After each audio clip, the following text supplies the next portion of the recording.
पश्चिम बंगाल की राजनीति में इस वक्त सबसे बड़ा सवाल यही है कि आखिर बीजेपी बंगाल की कमान किसे सौंपने जा रही है। विधानसभा चुनाव में ऐतिहासिक जीत दर्ज करने के बाद अब मुख्यमंत्री चेहरे को लेकर सियासी हलचल तेज हो चुकी है।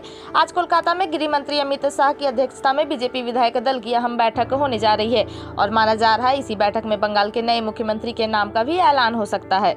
मालूम हो, इस चुनाव में बीजेपी ने 207 सीटों पर जीत दर्ज कर 2/3 बहुमत हासिल किया है। वहीं ममता बनर्जी की टीएमसी मात्र 80 सीटों पर ही सिमट गई।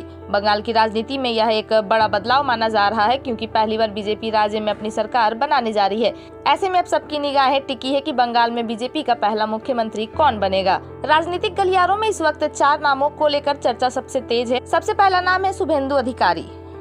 बंगाल बीजेपी में इस वक्त शुभेंदु अधिकारी सबसे बड़े और सबसे मजबूत चेहरा बनकर उभरे हैं। उनकी सबसे बड़ी ताकत है उनकी जमीनी पकड़ और संगठन में मजबूत नेटवर्क। उन्होंने न सिर्फ ममता बनर्जी को सीधी चुनौती दी बल्कि लगातार अपनी राजनीतिक ताकत भी साबित की है।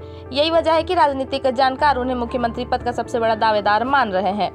वहीं दूसरा नाम है बीजेपी के वरिष्ठ नेता दिलीप घोष का। दिलीप घोष लंबे समय तक बंगाल बीजेपी के प्रदेश अध्यक्ष रहे हैं और उन्होंने राज्य में पार्टी को मजबूत करने में अहम भूमिका भी निभाई है। बीजेपी जब बंगाल में संघर्ष कर रही थी तब दिलीप घोष ही पार्टी का सबसे बड़ा चेहरा थे। संगठन पर उनकी पकड़ आज भी मजबूत मानी जाती। ऐसे में पार्टी अनुभव के आधार पर उन पर भरोसा जता सकती है। तीसरा नाम है समीक भट्टाचार्य का। समीक भट्टाचार्य फिलहाल बंगाल बीजेपी के प्रदेश अध्यक्ष और उनके नेतृत्व में ही पार्टी ने यह ऐतिहासिक चुनाव जीता है। उनका आरएसएस से पुराना जुड़ाव रहा है और संगठन के भीतर उनकी मजबूत पहचान मानी जाती है। बीजेपी अगर संगठन और संतुलित नेतृत्व को प्राथमिकता देती है तो समीक भट्टाचार्य का नाम सबसे आगे आ सकता है।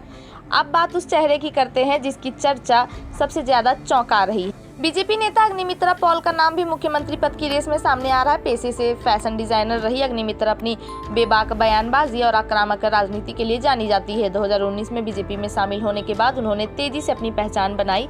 पार्टी अगर महिला नेतृत्व और नए चेहरे पर दांव खेलती है तो अग्निमित्रा बड़ा सरप्राइज साबित हो सकती है।